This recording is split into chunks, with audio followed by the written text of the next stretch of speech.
Welcome to my review of The Immigrant. Produced in 1917, it is considered a romantic comedy starring Charlie Chaplin and Edna Purviance. If you don't know or have never heard of Charlie Chaplin before, shame on you. Just kidding, or am I? Not only is he a legend within silent cinema, but a legend in cinema itself. I would go as far as to argue that it is next to impossible to talk about the history of film without mentioning his name and contributions.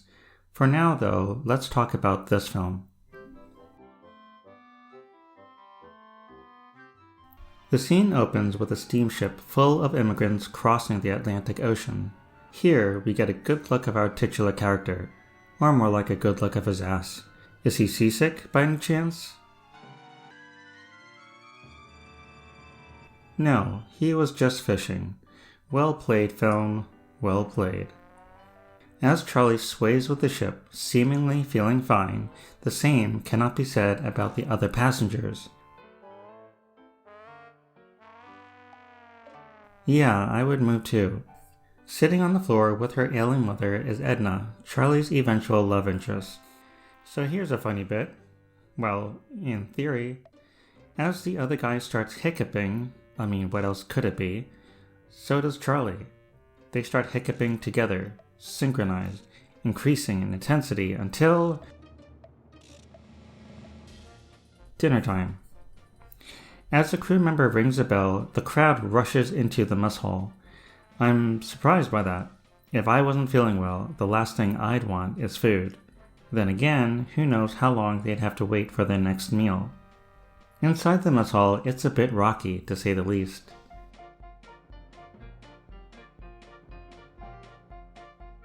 Actually, from a technical point of view, how did they do that? Charlie ends up sharing his food with the guy sitting across from him, though not by choice. When Charlie sees Edna, he immediately gives up his seat for her. Before he leaves, he gives her a longing look. I guess it's charming, but it's hard to tell. More rolling. Out on the deck, Charlie plays with a few male passengers. Money is involved, so there's definitely going to be a sore loser. There he is. When no one is looking, the sore loser steals from Edna's mother. He returns and tries to win back his money, but he loses. Again. Serves him right.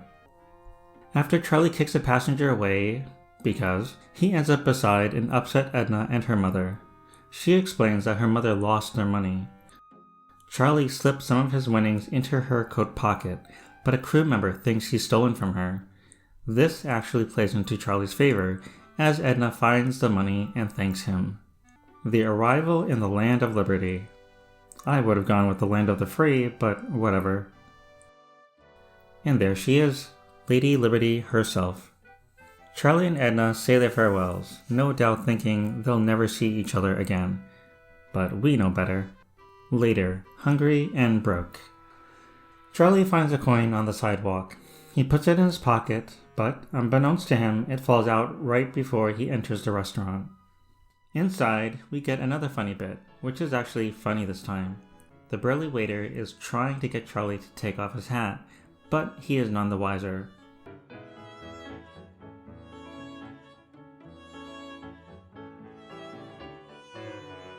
Eventually, he catches on. So it looks like he orders a flute, but I'm going to guess that is not the correct assumption. The waiter returns, delicately tossing everything onto the table. And I was right, it was not a flute. So what did Charlie order? Beans. Beans? Huh. Okay. Spicy beans, no less. The guy next to him leaves, which is really good timing as Charlie spots Edna, who is also sitting in the restaurant.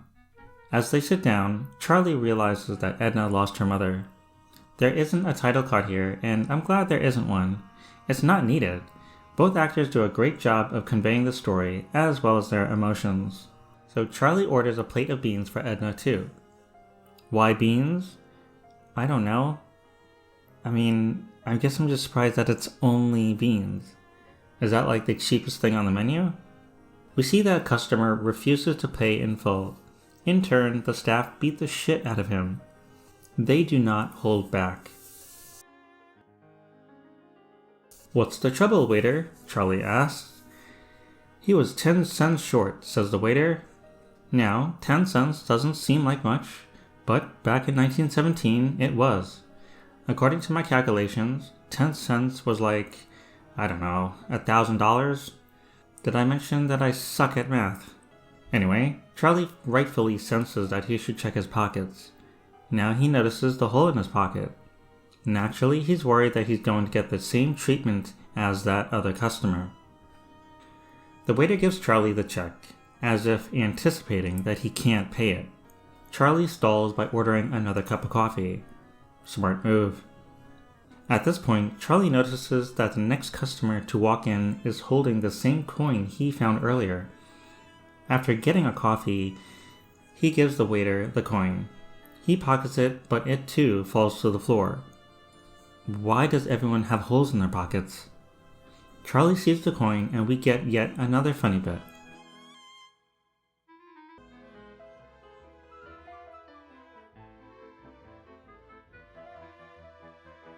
Eventually, Charlie grabs the coin.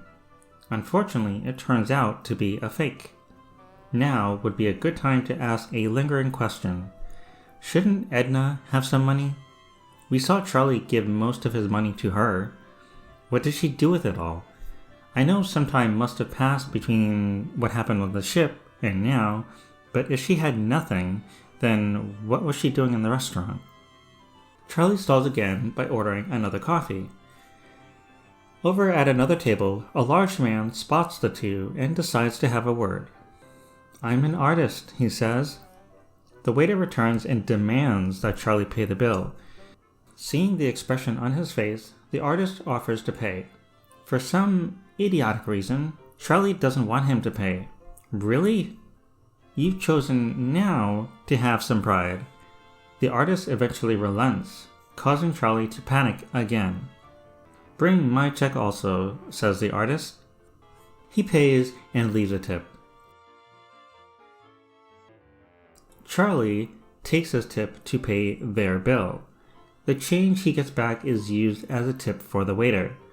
So now the waiter thinks the artist didn't tip.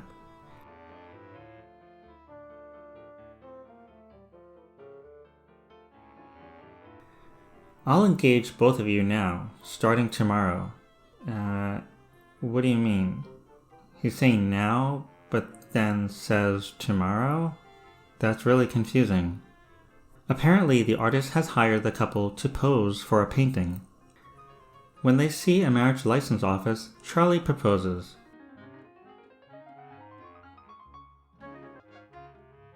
Edna plays coy.